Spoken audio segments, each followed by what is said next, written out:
Good evening. Ari, thank you. Ivor, I haven't met you, and I appear in front of you with two regrets, a twin regret. The first regret is that I never met either you or your illustrious father, Ben Turok. And the second regret, of course, the second strand of my regretfulness is that I'm not in your midst today. I wish I was there, not through this two-dimensional medium of a video link, but it's better than not being there. I want to thank IFAA, the Institute for African Alternatives, for this profound honor to deliver this second, I believe, memorial lecture for Ben Turok. Ben was mentioned to me in South Africa by another great freedom fighter who acts as a bridge between you and me here in Greece. You may remember George Bezos. It was in his house with his family. When he mentioned Ben Turok, Ben's work and the common concern, or maybe horror is a more appropriate word, that George and Ben and many others felt. I have to say, I shared that horror from a distance at the thought that the whole panoply of inequalities, inequities, and injustices of apartheid would survive in, to use a Ben Turok phrase, in the shadow of liberation. It was George Bezos who pointed out that Ben Turok was one of the protagonists of thinking and acting as a means of countering that fear, that horror, that reality. Because let's face it, while the demise of apartheid at the legal level, at the level of political rights, of formal rights, was a great triumph of humanity, and one that we all celebrated and we should continue to celebrate. At the very same time, economic apartheid has a capacity to linger. It can be found not just in South Africa, but it can be found in the streets of Athens.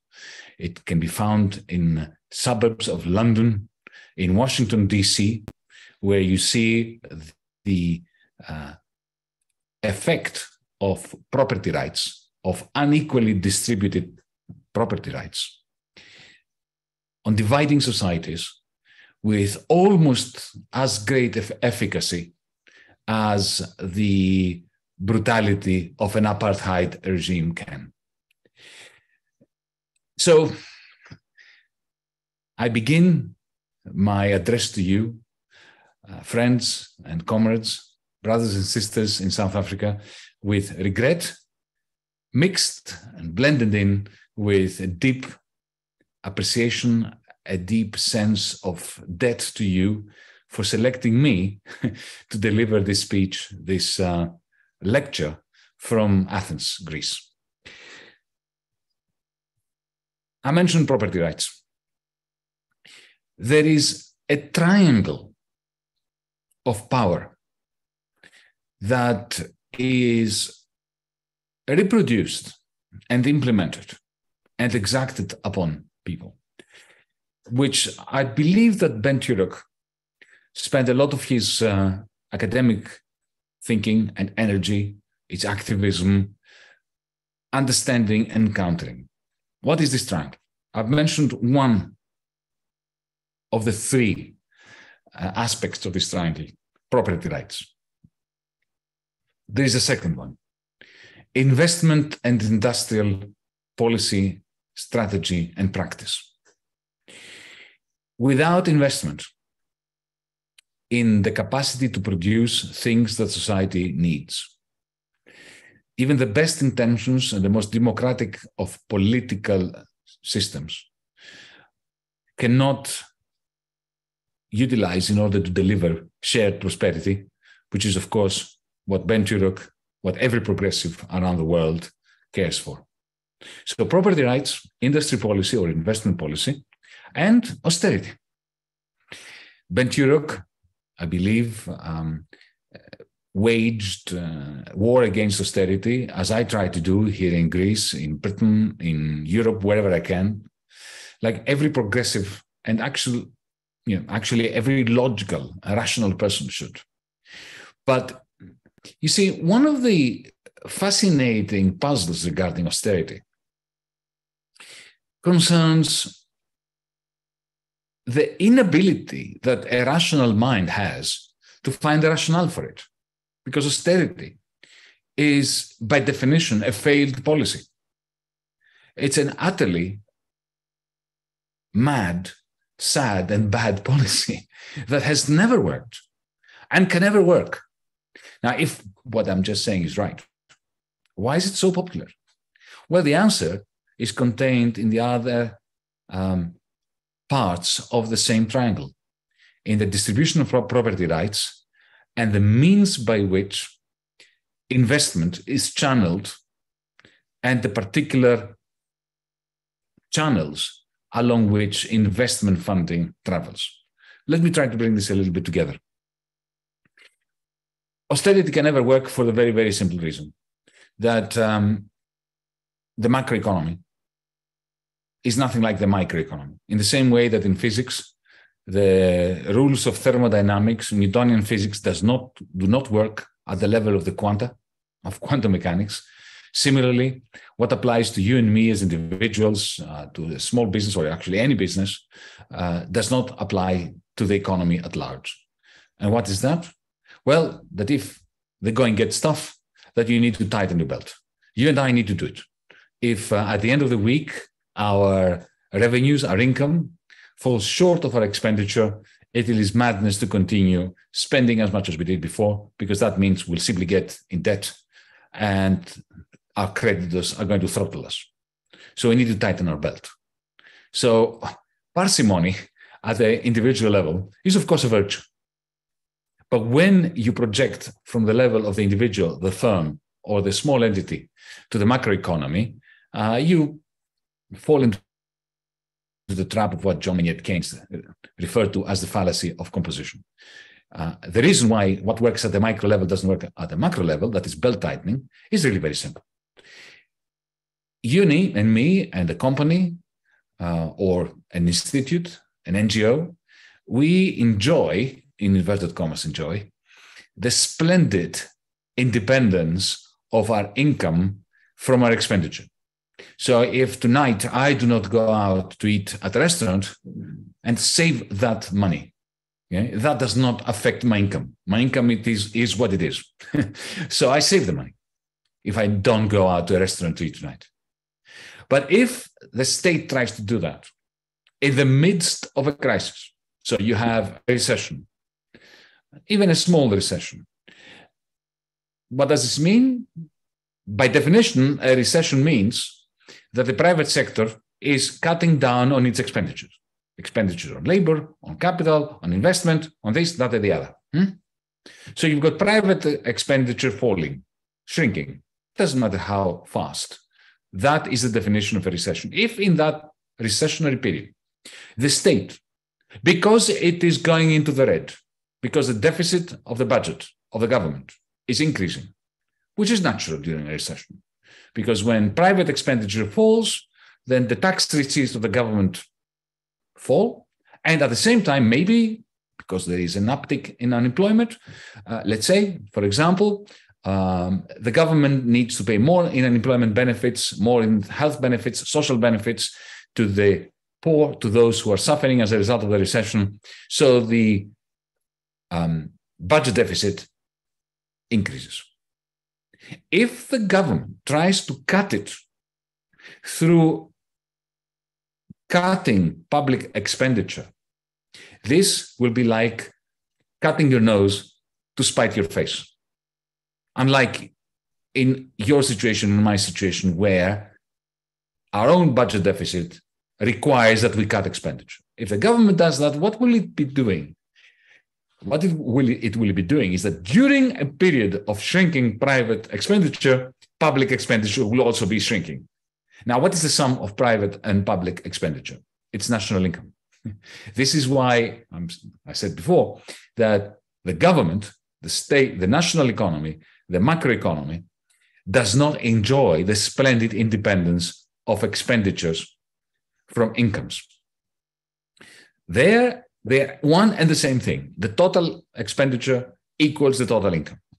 So austerity is bound, even if it's well meant by the finance minister. If the finance minister says, oh my goodness, I have a budget deficit, I'm going to cut down on public expenditure in order to shrink my budget deficit, even if the finance minister is uneducated enough to think that, right? With good intentions. Good intentions don't stop austerity from being self-defeating. Why is this? Because in the end, by cutting public expenditure, yes, the expenses of the government will go down, but at the same time, national income is going to shrink faster. As national income shrinks faster, the tax revenues of the finance minister will shrink faster than the expenditures of the government. So the deficit ends up increasing as a result of the attempts to shrink it through public expenditure cuts. So this is something we've known at least since the 1930s, maybe 1920s. Keynes knew it before. If I'm right that it is so self-evident, and if I'm right that empirical evidence confirms that austerity has never worked, during periods of recession, no government has managed to reduce its government deficits simply by austerian measures, cutting down on public expenditure and increasing taxation. Why is it so popular? As we speak, there is a new government, the third in a few months, in London, in the United Kingdom. Rishi Sunak, the new prime minister, and his chancellor of the exchequer are practicing austerity 2.0. Austerity 1.0 came after 2010 with George Osborne, the then chancellor of the exchequer, who experienced what I just described for you. That is the fallacy of composition. George Osborne with austerity 1.0, cut and cut and cut. The result is the poor state of the National Health Service in Britain today, the poor state of the social fabric of the United Kingdom, the discontent which fueled Brexit and so on. That was all the doing of the austerity 1.0 of George Osborne. Yeah? And what did he achieve at the level of fiscal policy? Well, what happened was the public sector borrowing requirement was increasing constantly the more George Osborne was practicing austerity. So we know it doesn't work. And yet austerity 2.0 is now back on in the United Kingdom. Why is that? Another question. It's the same question, but put in a different national context. 2010, this place here, Greece, went belly up. We became utterly and irretrievably bankrupt as a state, banking system, private sector, the whole country. I'm not going to bore you with the story of why that happened, but it happened. We had a budget deficit of 15% of GDP. We had a debt that could not be repaid. The interest rates that we could borrow at as a state had gone through the roof, and GDP was in free fall. The great and the good, the International Monetary Fund, come here with a template of a solution which they started developing in Africa in the 1970s, the structural adjustment programs, SAPs. You remember that? They brought them to Greece in 2010. Some people like myself, we were warning them that, you're going to do a bad thing worse, that this is no solution. They came and they imposed massive austerity, the largest amount of austerity in the history of capitalism, including Africa. The austerity they imposed here was worse in magnitude terms, in terms of magnitude, than any of the SAPs in Africa. And lo and behold, we had 28% fall in GDP. People were eating out of rubbish bins. In a middle-income country like Greece, it was not Zambia, it was not Uganda, it was not Bangladesh. It was a relatively developed country where hunger had been eradicated, where Nazism had been defeated. And within 1 year, we had hunger and Nazism. In our parliament, the third largest party was not a neo-Nazi, a Nazi party. There was nothing neo about them. They were, old-fashioned Hitlerites. Didn't they know, the good people of the International Monetary Fund, didn't they know that this would be the result? It's a rhetorical question. I'm not going to answer it even. But this is the same question concerning Britain in 2010 with George Osborne. Didn't he know that his austerity would fail? Doesn't Rishi Sunak today know that austerity will fail? Doesn't the IMF know that in Sri Lanka, the cure to the domestic economy's problems cannot be austerity, and yet, as we speak, what they are trying to do is impose upon Sri Lanka an austerity package as part of a rescue, in inverted commas, plan. You see, I really don't know. I mean, there are some people in the IMF, some people in the World Bank, some people in the Bank of England, some people in the European Central Bank, some people in the Federal Reserve who are very smart and know everything that you and I know. But institutionally speaking, whenever I have to choose between the following two explanations. One explanation is because, stupidity. No, they don't know. They're uneducated. And they don't understand the difference between macro and micro. That explanation. Or the explanation, no, they know exactly what they're doing. But there is another motive behind what they're doing. In other words, are they stupid or are they guilty? I always avoid explaining what they do on the basis of assuming stupidity. So let me give you my explanation of why austerity is so popular. It's my explanation, could be wrong. We'll have a discussion afterwards. Let's see whether we can converge to a similar understanding. But my understanding, and here it is. I mean, look, begin now in the United Kingdom. The reason why austerity 2.0 is being imposed is really very simple from my perspective.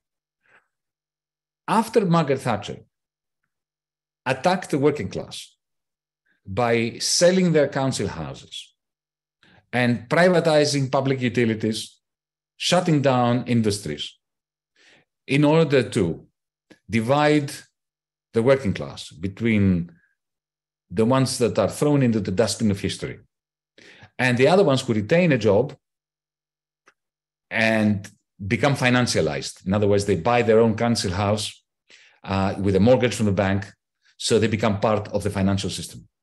And they see rapid increases in their wealth, at least on paper. From the moment Thatcher put Britain on that path, the whole of the British economy is founded on the housing market. House prices have to keep going up in order to maintain a deindustrializing Britain with a semblance of growth and prosperity. Now that we have an inflationary bout and interest rates must rise, if the interest rates rise to the level which is necessary to arrest inflation, the housing bubble is burst, and the whole political economy, which supports the subjugation of Britain's working class, the treatment of the north of England, of the working class in Britain, which resembles the way that the British Empire treated India, the subcontinent, during the era of the British Empire, that model collapses. So they prefer austerity because austerity does what? Austerity is a form of fiscal class war against the needy, against the weakest members of society. It reduces further the bargaining power of individual workers. Trade unions have been more or less rendered irrelevant by 30, 40 years of Thatcherism and neoliberalism. That's Britain. Here in Greece, why did they impose austerity? Because it was their way of destroying the commons, destroying the trade unions, destroying the solidarity between the generations, between the grandfathers and the grandmothers on the one hand and the grandchildren on the other, and succeeding in doing what?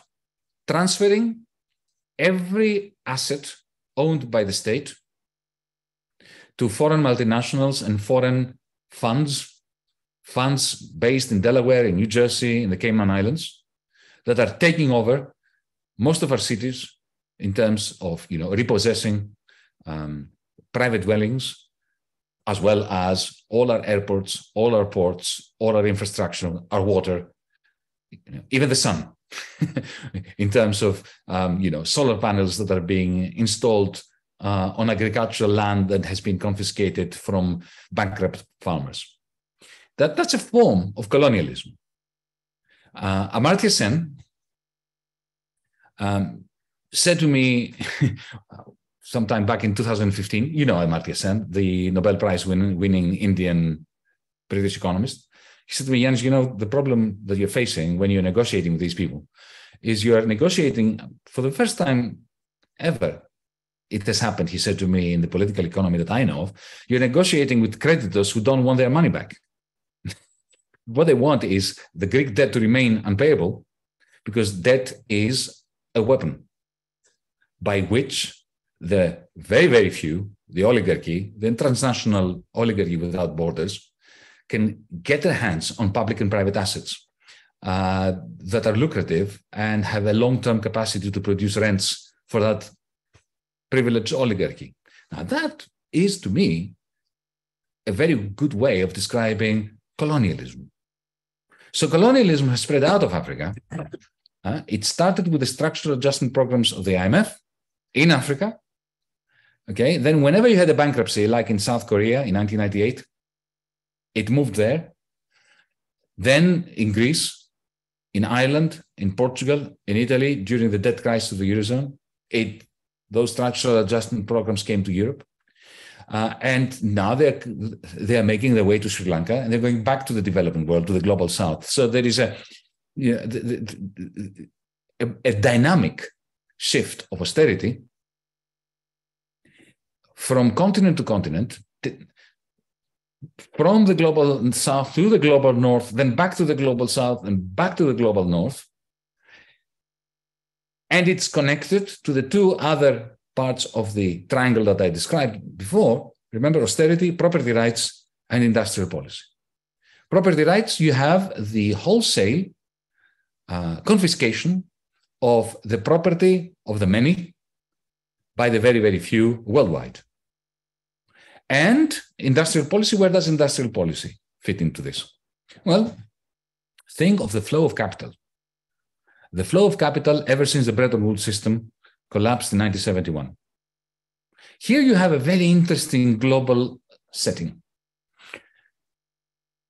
Between 1944, 1950, let's say, the commencement of the Bretton Woods system, and 1971, global capitalism was managed centrally.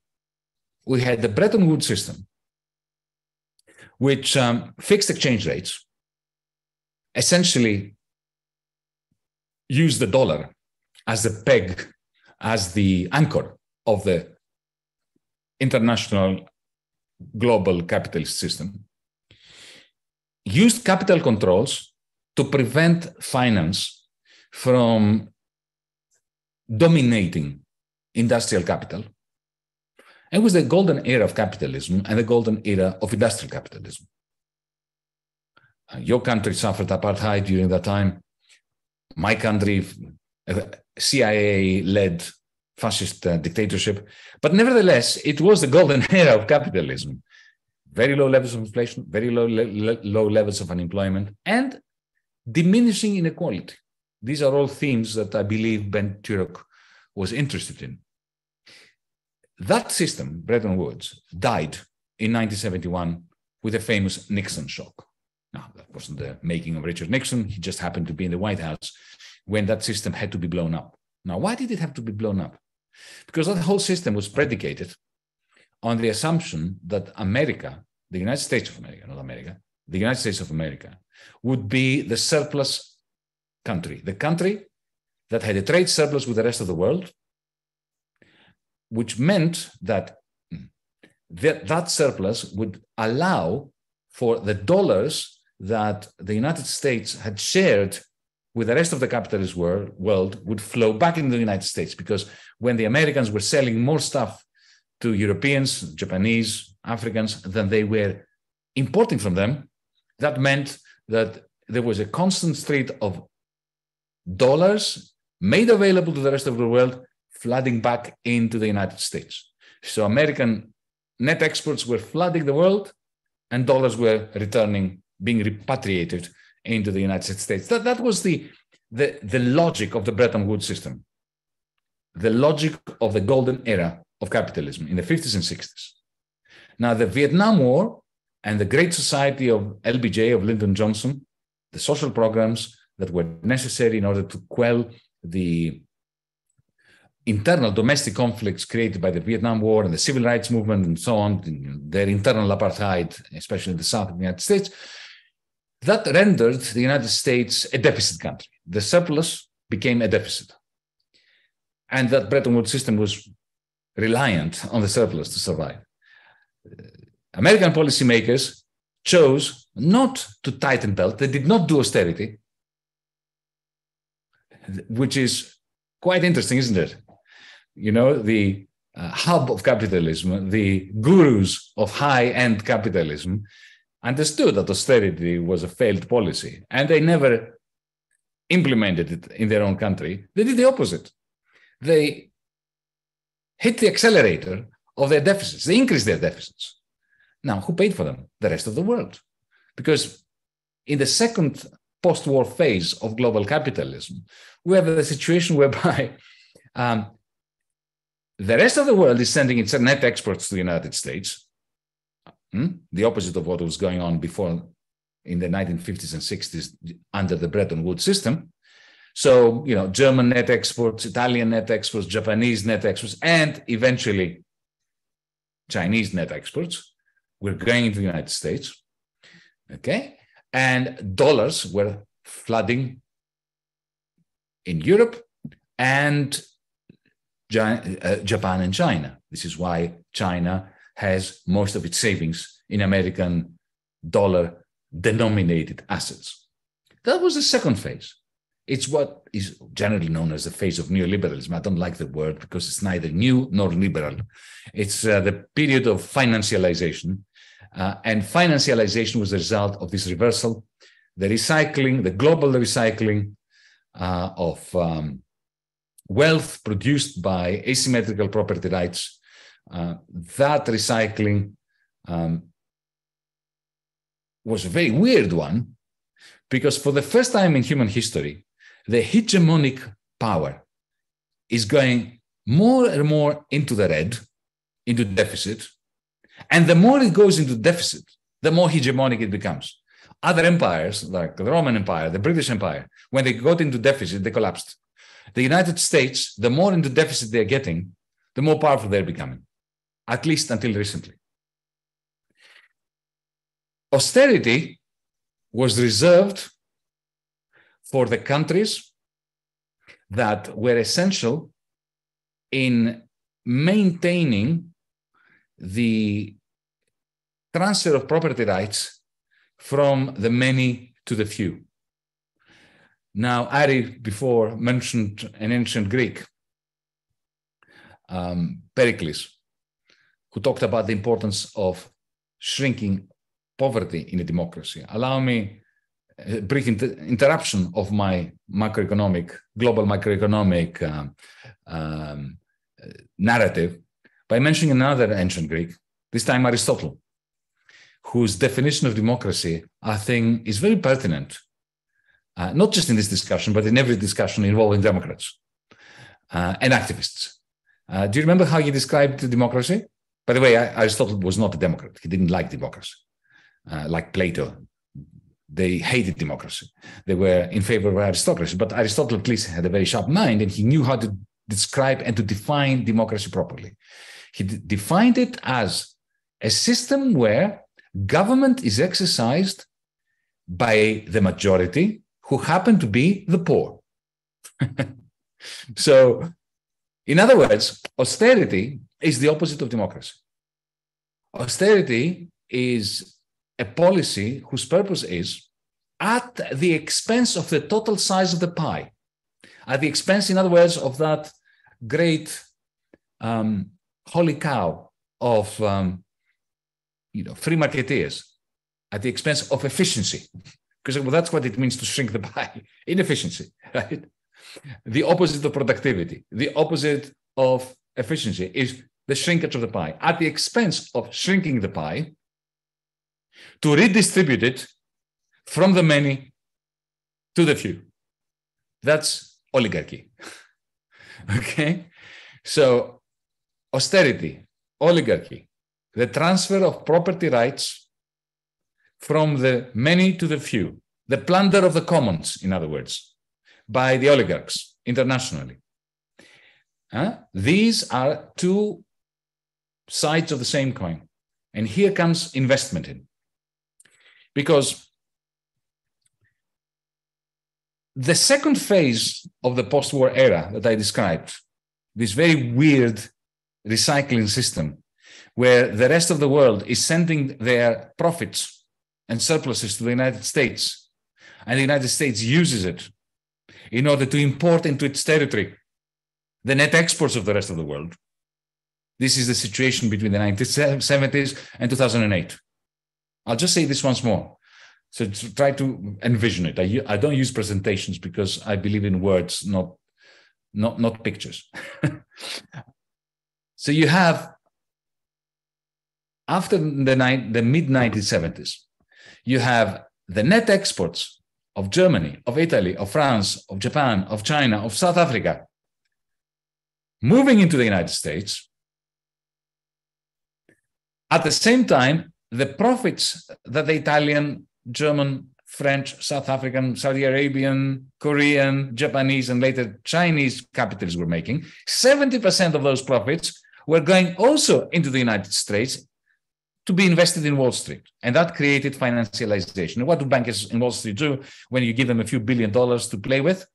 They find ways of multiplying them. It's called financialization, through derivatives, through wages, through very complicated forms of debt, and complicated bets on self-referential bets, bets about bets about bets about bets. This was the financialization drive. Okay. Now, between the 1970s and 2007, a substantial part of that money that was being exported from the rest of the world to Wall Street and financialized found itself converted into investment, very skewed investment usually in things we don't need as humanity, like more four-wheel drive cars and apartments for the rich and so on, and motorways going nowhere. But nevertheless, it was investment. That bubble, however, that tsunami of financialized money that was turbocharged into the stratosphere by Wall Street and the City of London, I should add the City of London in that, crashed and burned in 2008. And then what happens? Then what happens is the G7, the G20 get together in London in April of 2009. And under the leadership of Gordon Brown, who happened to be the UK's Prime Minister at the time in Britain, you will recall, some of you, that in April of 2009, they got together and for the first time, and probably the last time, managed to actually coordinate their policies, the G7 and the G20. And the coordination had two planks. One was they printed something between, it depends on how you measure it, between $15 and $25 trillion, between $15 and $25 trillion to refloat finance. The financial institutions that had all gone bankrupt in 2007, 2008. So that's what I call socialism for the bankers. You use the state banks to print money to give free money, the money tree. You pluck the money tree to save and to bail out the bankers. That's the difference between 2008 and 1929. There were very similar crises, 1929 and 2008, except this one. In 1929, the central banks did not bail out the bankers. The bankers were allowed to go bankrupt, and the banks. In 2008, and 2009, the bankers were saved, were bailed out, along with their banks, using state money. That was one plank. The second plank of the international coordination was universal austerity. The austerity that we experienced here in Greece. Greece was, if you want, a laboratory, in the same way that Africa was a laboratory in the 1970s and early 1980s for structural adjustment programs. Greece was a laboratory for this combination of socialism for the bankers. They saved the Greek banks. They were all gone. They saved them, and the bankers themselves, and the oligarchs, with public money, while at the same time practicing the worst austerity. And that went everywhere. It started in Greece, went to Portugal, went to Ireland, went to Spain, went to Italy, went to Germany, a country full of surpluses, without any hint of bankruptcy. Nevertheless, except the banks, the workers, the working class of Germany suffered immense austerity. It was this combination of policies, of fiscal and monetary policy, socialism for the bankers and austerity for everyone else, that created the most profound shift of property rights from hundreds of millions of Europeans to very, very few institutional investors in Germany. Let me give you a simple example.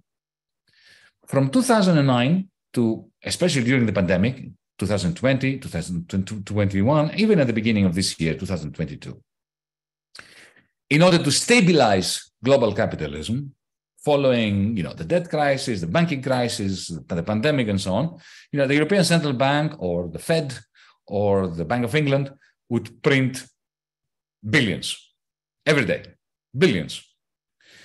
Now, how does the system work? The central bank calls, let's use the European example, right? But I could use the British example or the American example, it makes no difference. So, if somebody from Frankfurt, from the European Central Bank would call, Société Générale in Paris and say, I've just printed a couple of billions for you. I'll give it to you at minus 0.7% interest rate. In other words, I will be paying you 0.7% to take this money off me. Do you want it? Of course, Société Générale said, yes, bring it on. Okay? Then Société Générale would, of course, not even think of lending it for investment purposes to companies and businesses out there, because they would look at the many who were impecunious and say, yeah, as if they would be able to pay me back. No, we're not giving it to them. So they would pick up the phone and they would call Jeff Bezos, Amazon. They would call, Google. They would call Microsoft. They would call Volkswagen. They would call Krupp.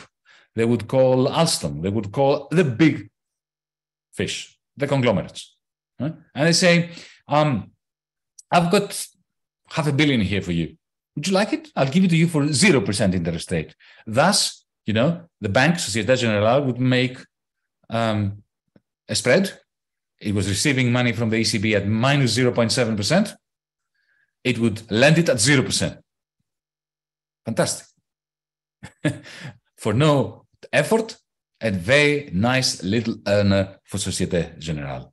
A bank that was already saved by the Greek taxpayers, German taxpayers, all the taxpayers. It was making a little bit on the side through quantitative easing, through this policy of socialism for the finances. Okay, then Volkswagen would get the money, right? They would get $500 million or $1 billion, doesn't matter. They would look at the market in Germany, in France, in South Africa, and they would ask themselves, should we invest in a Tesla competitor, a high-end, modern battery car that can compete with Elon Musk's Tesla? That would take a lot of investment, but if there was demand for it, they could sell it for 100,000 euros each one of them. This is the going price for one of these, mega cars that are battery-driven at the level of Tesla. They would make money. But they looked at the people of Europe who were suffering austerity during the largesse the socialism for the bankers, and said, nah, they won't be able to afford such a car. So no, we're not going to invest. So they would have this $500 million that would have taken from Société Générale, which had taken it from the European Central Bank. And they say, okay, what are we going to do with this? I'll tell you what they did. They went to the stock exchange. Volkswagen went to the stock exchange and they bought Volkswagen shares because that pushed the share price of Volkswagen up. And the directors, the members of the board of directors of Volkswagen, their salaries are linked to the share price. So they made a nice little error. They took the money and then bought a flat in Berlin or a house in Munich. House prices went up. The many suffered because they could not keep up with the rents at a time when prices were stuck or negative and wages were negative or stuck.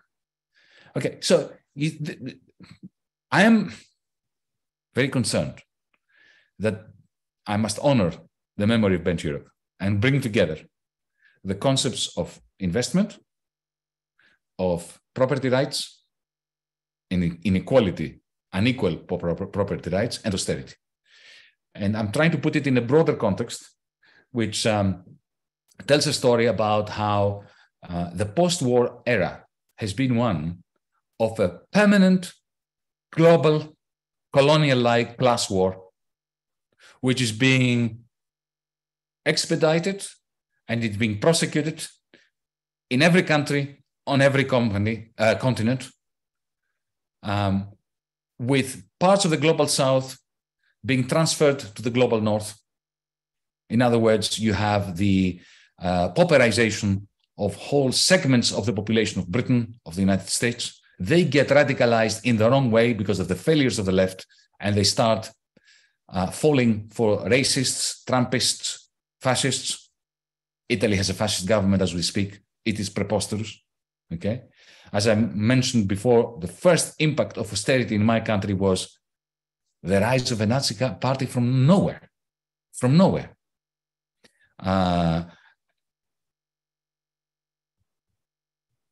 But let me speak now to the title that I chose for today's talk, because I haven't done that yet. And I was always going to use my introduction in order to create a foundation for my hypothesis about the new Cold War, which is happening all around us, and the new colonialism, the new escapade of colonial power. The latter I've already introduced because there's nothing really new about it. The only thing that is new is that colonialism is spreading out of the global south to the global north. My country is now a penal colony, is a debt colony of Frankfurt, of Brussels, of Washington, D.C., in a way that it never was, even under the Ottoman Empire. But straight to the new Cold War, if I may. How did it begin? It began with Donald Trump.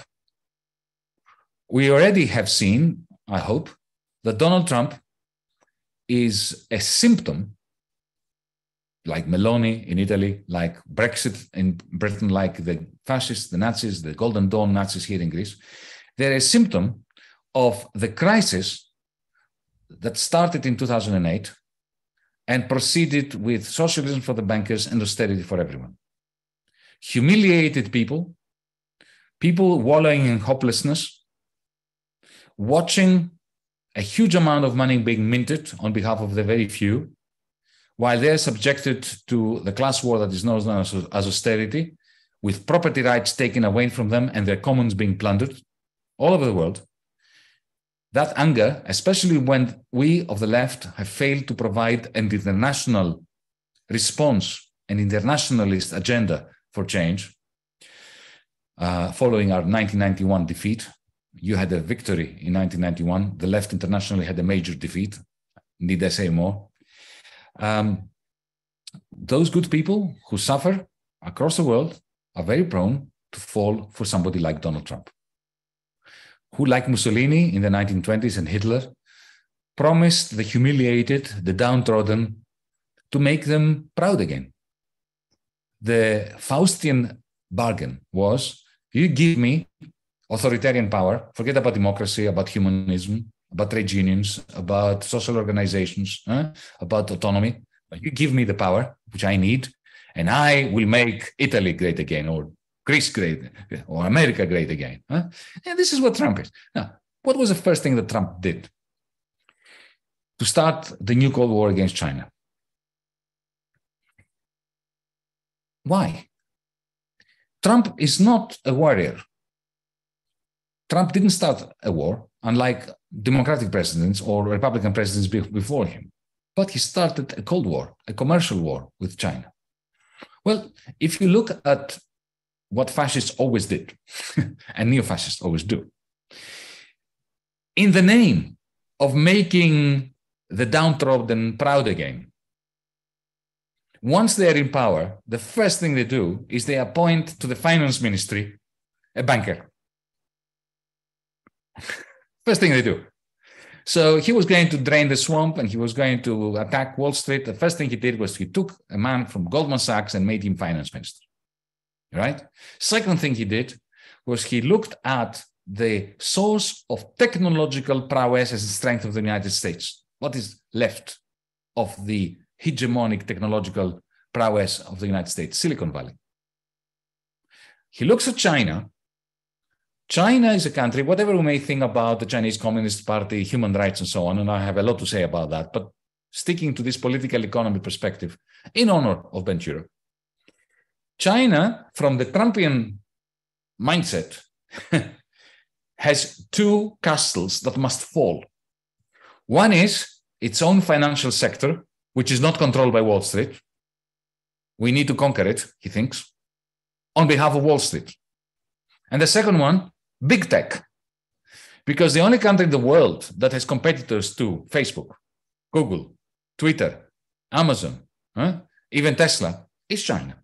They have Alibaba, they have Tencent, they have WeChat, they have a remarkable homegrown big tech industry. That is the second castle that must fall. So the first thing he does is he targets banks, the financial sector of China, demands the liberalization of finance, which would be a catastrophe for China if they did it, in the same way that it was a catastrophe for South Korea when they heard the Americans and they did it in the 1990s. The result was the 1998 Southeast Asia collapse. And the second thing that Trump wants to do is he wants to attack big tech, China, the Chinese big tech. Okay? He wants effectively data freedom, he called it at some point. So he embarks upon this, but it's a limited kind of economic war. This is not still a new Cold War. For that, it took a Democrat to move into the White House. Joe Biden, in October, issued a declaration of economic war against China when he banned any American person. By American person, this is not American citizen. Anybody with a green card, any kind of visa, any kind of relationship with the United States, even if they are not Americans, is considered an American person who deals with the Chinese, trades with the Chinese. Anything that can be deemed of help to the Chinese to produce microchips, advanced microchips, is declared illegal. That's effectively telling President Xi and the Chinese, we will crush you economically. We will not allow you to develop technologically. And since technology, and now algorithmic capital, I call it, or cloud capital, capital which lives up in the cloud, which is not simply means of production, produced means of production, steam engines and diesel engines and jet engines, but it's this amazing algorithmic capital that lives in the cloud, which effectively is a produced means of modifying people's behavior in the interests of the owner of that cloud capital, like Amazon.com, for instance. Essentially, Joe Biden said to the Chinese, we are now in a state of total economic war. Now, why is this of interest to you? Well, because of two reasons. Firstly, the global economy, the way it's been functioning over the last 30 years, is predicated upon Chinese savings. remember the point I was making about the global recycling mechanism, where since the 1970s, America has a deficit which is being financed by a transfer of savings from net exporters like China to the United States. Of all the net exporters in the world today, the Chinese are the most significant percentage. So the global stability or instability or unbalanced disequilibrium, what is left of the stability of the global economic system in which South Africa is trying to survive is now being upended by measures of the Washington, D.C. administration, of the Joe Biden administration, which I'm not going to judge them politically or morally. I'm just trying to be as objective as I can. These measures, the declaration of economic warfare on the Chinese, together with the first decision taken regarding sanctions after Vladimir Putin invaded the Ukraine. Remember what it was? The confiscation of $600 billion worth of Central Bank of Russian money. This is the first time in the history of capitalism that central bank money has been confiscated by another central bank. It's never happened before. Even during the Crimea War in the 19th century, the British were fighting the Russians in Crimea, but the British bankers were paying their dues to Russian banks, and the Russian central bank was paying its dues to the Bank of England. So this is the first time this has happened. Why is it significant? Well, if you were a Chinese saver or mega industrialist or the Chinese finance minister, would you not be utterly worried that you have $3 trillion invested in American assets, which can be confiscated at the drop of a hat by any American president? Of course you would be worried. And what would you do? First, you will do what President Xi in China is doing today, trying to effectively turn China into an autarkic economy. Now, it makes perfect sense for them to do it. The second thing they will do, and they're already doing it, is trying to create an alternative payment system that does not rely on the dollar and does not rely on the machinery that the Fed and American authorities control, like, for instance, SWIFT. And they are doing this with the electronic one, the E1, which is a major development and a major repercussion, even though it was an unintended repercussion of the war in Ukraine. If China succeeds in doing that, then South Africa is going to find itself in a world where financial flows and investment funding will dry up. Completely dry up. I don't know what effect that will have on the average Chinese citizen.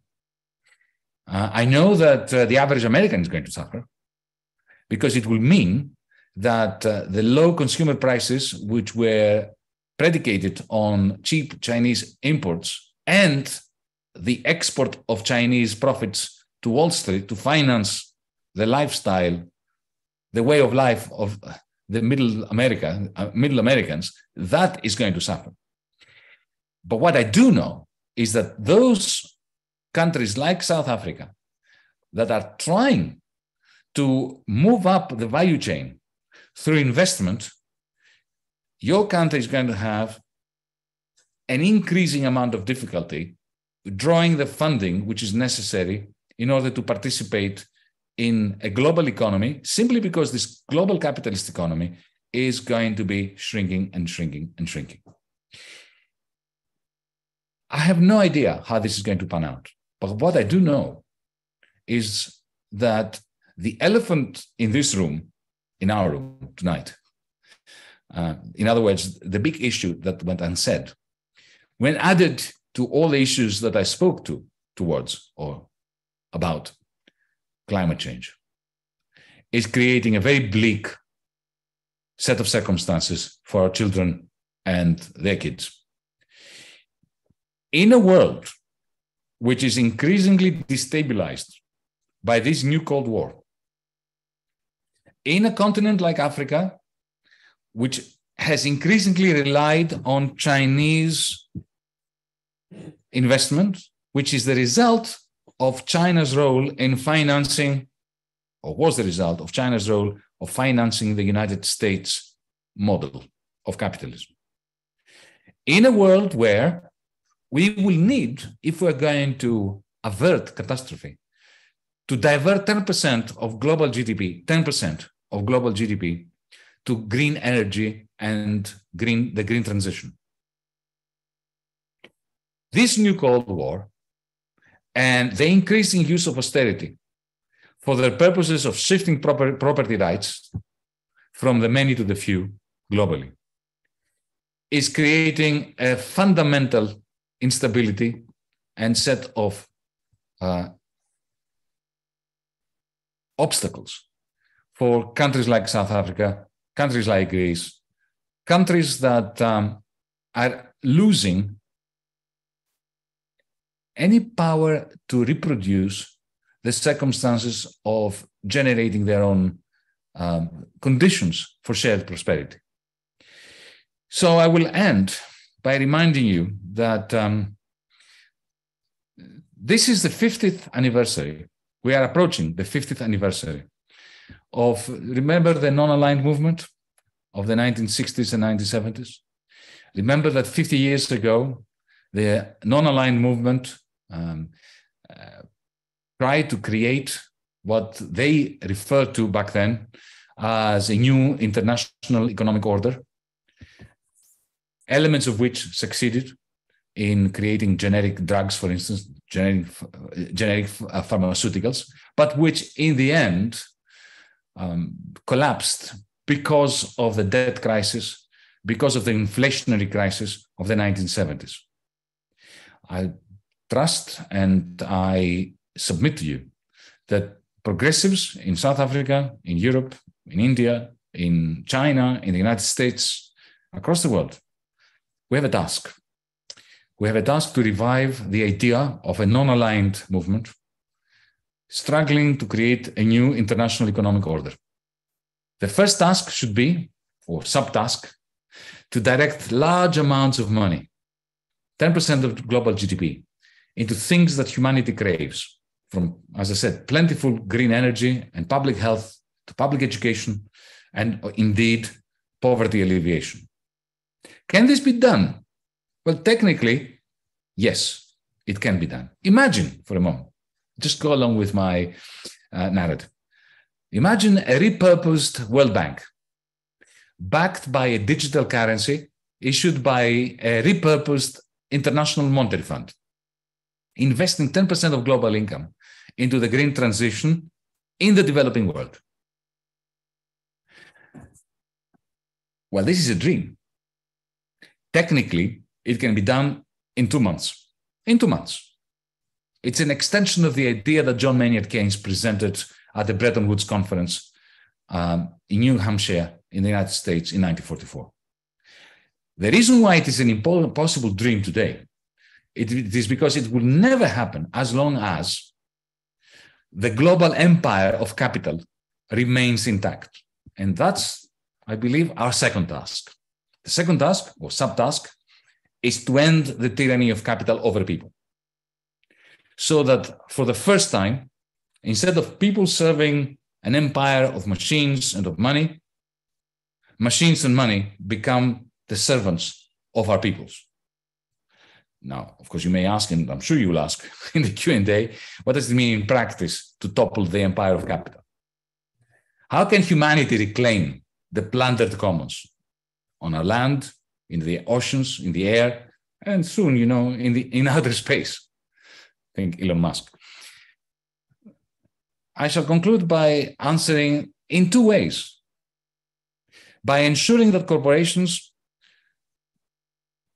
belong to those who work in them on the basis of a 1 employee, 1 share, 1 vote.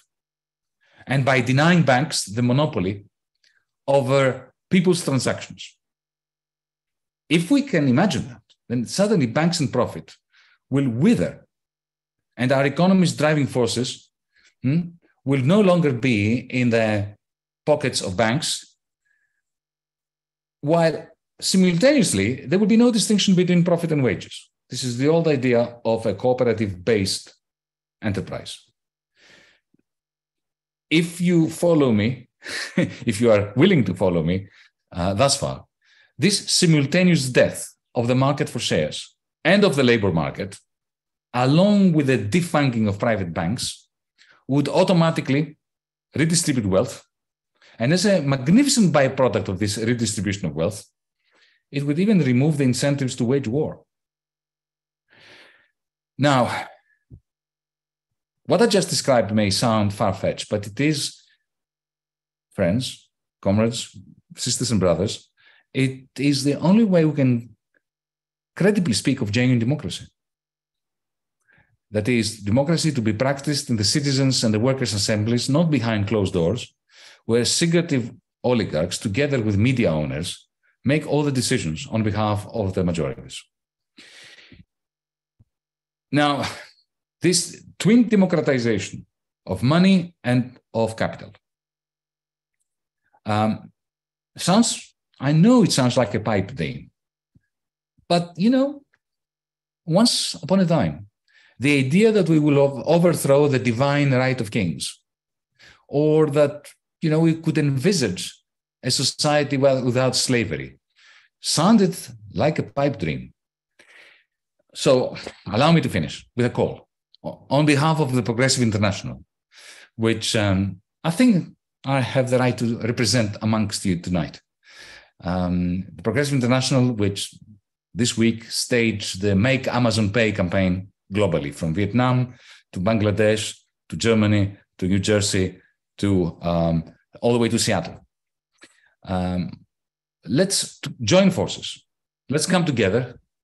Let's unite in a common struggle, not just for humanity's survival, but for a chance at giving every child that will be born tomorrow in Africa, in Asia, across the world, a chance at a successful life. For that, we need a new non-aligned movement and the audacity to imagine a new international economic order without capital ruling over human beings. Thank you.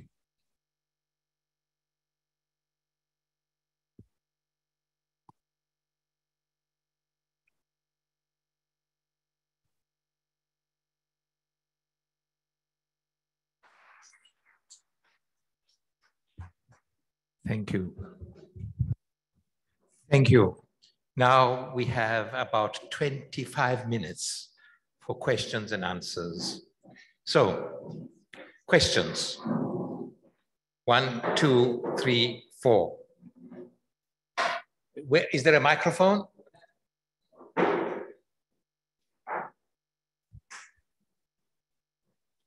Let's reintroduce ourselves. Okay. My name's Rod Davies. Actually, I have contributed an article to the Progressive International volume on the new international economic order.